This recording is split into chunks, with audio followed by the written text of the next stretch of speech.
Di tengah maraknya perbincangan terkait usulan bahasa Melayu sebagai bahasa kedua ASEAN, diskusi tentang asal-usul bahasa negeri jiran tersebut turut menjadi sorotan.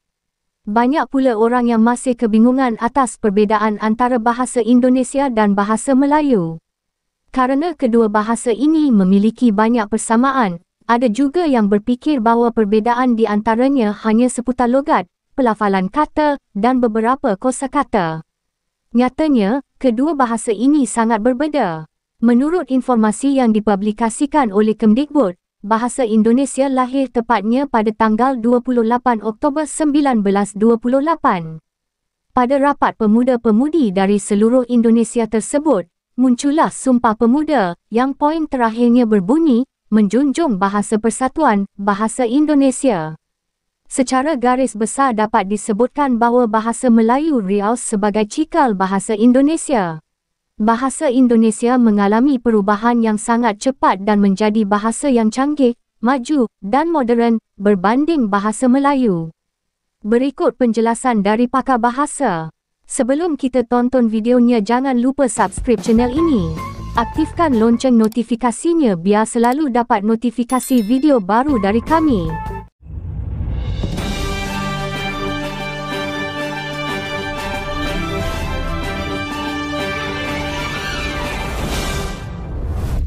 Kita itu adalah perguruan tinggi. Nah, perguruan tinggi ini selain mengajarkan bahasa Indonesia sebagai bahasa pengantar begitu untuk kajian-kajian komunikasi, itu juga bahasa Indonesia dijadikan alat bekal bagi mereka ketika mereka studi tentang Indonesia. Nah, misalnya di kemarin minggu yang lalu ya, hari Rabu yang lalu saya bicara dengan seorang profesor dari Korea gitu ya. Beliau datang ke Indonesia. Kemudian beliau mengatakan sekarang gara-gara bahasa Indonesia disahkan sebagai bahasa resmi sidang umum, itu masyarakat Korea jadi ingin berlomba-lomba belajar bahasa Indonesia. Sehingga katanya saya kewalahan ini, tidak punya ruangan lagi, mahasiswa sudah antri, dan yang daftar untuk semester yang akan datang itu sudah banyak sekali katanya. Ini bagaimana ini saya? Nah, ini gara-gara itu saja. Mereka membuat berbagai macam promosi. Jadi mempromosikan bahasa Indonesia di kampus. Kemudian berikutnya adalah para guru ya. Guru BIPA ini sangat berperan. Identitas yang sama, rasa sepenanggungan dan rasa kepemilikan bersama atau common ownership itu di antara orang-orang Indonesia sendiri. Dan ini kan ada sesuatu yang unik di Indonesia itu.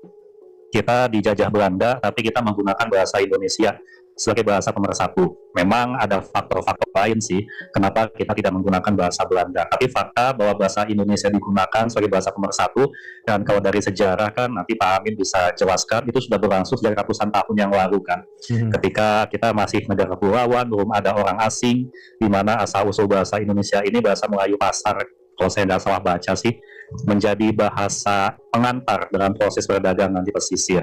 Jadi itu.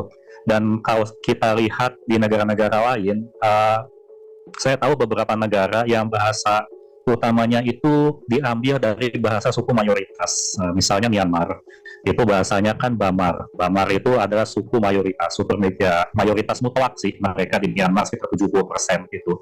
Dan di beberapa negara lain juga ada yang bahasa resminya adalah bahasa suku mayoritas. Kita Indonesia kan tidak seperti itu. Kita tidak menggunakan bahasa Jawa, tapi menggunakan bahasa Indonesia. Yang kedua, tadi Pak Amin sudah menjelaskan jumlah penutur. Kalau di catatan kita, saat ini kan penutur asli sendiri sekitar 275 juta. Kita pun juga ada sekitar 9 juta warga kita di luar negeri, baik itu yang masih menjadi WNI ataupun yang sudah pindah ke warganegaraan. Dan mereka pun juga tadi Pak Amin sudah sampaikan ada salah satu agen penyebaran bahasa Indonesia. Yang ketiga tentunya adalah modal diplomasi Indonesia sendiri. Indonesia itu dikenal diplomasinya sebagai diplomasi yang mengedepankan dialog, moderasi, mengedepankan persamaan. Kasarnya kita tuh nggak cari berantem gitu mbak kita. Andai kata saya bisa buat perumpamaan di sekolah ya, Indonesia itu adalah anak baik, rajin belajar, menghormati guru, rankingnya bagus, mengerjakan PR gitu kan, kita bukan anak yang suka melakukan perundungan lah, kira-kira seperti itu. Kalau saya bikin analoginya ke lingkungan sekolah. Jadi faktor ini yang membuat kita mudah diterima. Indonesia tuh mudah diterima. Dan kalau nanti Mbak Gita pergi ke luar negeri, saya yakin kalau Mbak Gita bilang kita ini orang Indonesia, mereka akan punya kesan positif kok tentang kita. Dan ini adalah salah satu modal dasar kita. Kalau dalam bahasa diplomasi namanya ada soft power kita. Ini yang menyebabkan ketika kita mengusulkan bahasa Indonesia di UNESCO pun tidak menjadi masalah. Perjuangan ada, tapi alhamdulillah negara-negara lain dapat menerima proposal kita. Demikian Mbak Gita. Tadi penjelasan dari Pak Ari sangat komprehensif ya. Saya menambahkan bahwa bahasa Indonesia ini sebagai bahasa Indonesia, sebagai bahasa nasional untuk negara dengan penduduk 270 jutaan. Ini adalah power yang kuat yang pasti setiap, paling tidak dari pengalaman pribadi, setiap saya menyampaikan itu selalu orang kagum gitu ya. Oh, betapa powerfulnya bahasa Indonesia menyatukan orang yang tinggal di jauh di pulau-pulau terpencil. Bahasa Indonesia tetap dipakai sebagai bahasa sehari-hari, bahasa komunikasi yang menghubungkan ya, sebagai lingua francanya. Nah, ini telah menjadi sebuah unsur penting yang berkontribusi terhadap pengakuan bahasa Indonesia sebagai sebuah bangsa. Nah, kemudian selain itu bahasa Indonesia menjadi bahasa kerja di Republik Indonesia, digunakan untuk komunikasi termasuk dalam pendidikan, akademik, pemerintahan, bisnis, budaya, dan komunikasi sehari-hari di seluruh negeri.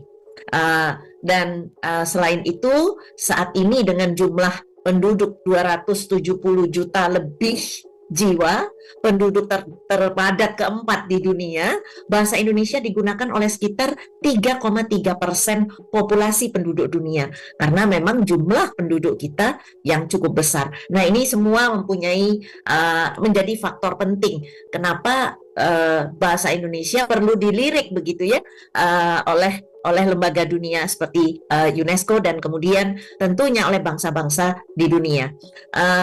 Pak Amin, apakah ada tambahan poin-poin yang lebih penting? Silakan, Pak.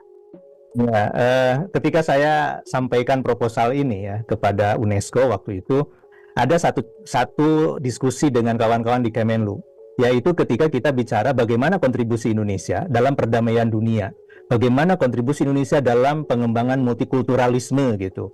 Nah, ini adalah poin-poin yang kita angkat di dalam proposal kita. Dan itu menjadi penekanan ketika saya diminta menjelaskan apa sih maksudnya bahasa Indonesia mau dijadikan bahasa sidang umum UNESCO ini karena apa gitu. Nah, saya jelaskan ya, selain sejarah bahasa Indonesia yang unik seperti tadi disampaikan oleh Pak Ari ya, kita tidak memilih bahasa Jawa tapi bahasa Melayu ya. Melayunya juga bukan Melayu standar beneran gitu karena menjadi bahasa Melayu pengantar. Tapi bahasa Melayu gitu kan sekarang sudah berbeda sekali dengan bahasa Indonesia. Jadi bahasa Indonesia sudah berdiri sendiri menjadi bahasa yang modern gitu ya. Bahasa yang beda dengan bahasa Melayu yang statusnya juga sudah beda sebagai bahasa daerah kalau bahasa Melayu di kita gitu. Nah, tidak semua bangsa punya pernyataan dalam konstitusinya yang menyatakan bahasa negaranya itu apa. Tapi bahasa Indonesia dalam pasal 36 dinyatakan sebagai bahasa negara. Nah, ini seperti Amerika saja gitu kan, tidak menyatakan bahasa Inggris sebagai bahasa negara. Nah, bahasa Indonesia menyatakan itu adalah negara yang sangat menakjubkan. Kemudian ada Undang-Undang 24 2009, ada peraturan pemerintah. Ini kita bahas semua, bagaimana posisi bahasa Indonesia di kita. Nah, lalu kita kaitkan bagaimana Indonesia sudah berkontribusi sejak menjadi anggota UNESCO ya. Itu sekitar di awal-awal tahun pendirian UNESCO kan Indonesia sudah menjadi anggota gitu. Nah, bagaimana kontribusi Indonesia? Nah, ini di dalam mewujudkan kerukunan gitu ya. Seperti tadi oleh Pak Ari dikatakan soft power diplomasinya jalan gitu Indonesia ini gitu. Nah, karena tadi menjadi anak baik yang tidak suka bikin repot orang lain gitu ya. Nah, ini yang kemudian dijadikan tanya jawab gitu ya dengan mereka gitu. Dan alhamdulillah pertanyaan-pertanyaan mereka ya kita jelaskan dan sangat dipahami. Akhirnya mereka, oh begitu ya, ini Indonesia memang unik ya katanya gitu. Walaupun ada juga pertanyaan bagaimana nih dengan bahasa Melayu hubungannya itu. Lalu saya jelaskan bagaimana konteks bahasa Indonesia dan bahasa Melayu itu. Dan yang menurut saya juga penting untuk diingat ya, di dalam resolusi UNESCO itu, resolusi nomor 42C itu disebutkan bahasa Indonesia ya, recognition of bahasa Indonesia, bukan Indonesian language, tapi bahasa Indonesia. Ini untuk menegaskan bahwa bahasa Indonesia itu adalah nama dari bahasa ini, begitu ya. Dan itu sudah masuk ke dalam dokumen UNESCO gitu ya, sebagai organisasi resmi PBB begitu. Jadi itu tambahan informasinya. Terima kasih tadi Pak Ari, Bu Ice ya sudah mengawali diskusi ini, sangat menarik lah gitu ya. Iya Bapak, kita harus komplit ya Pak penyebutannya bahasa Indonesia, jangan sebut bahasa aja karena mungkin beberapa Betul. pihak masih ada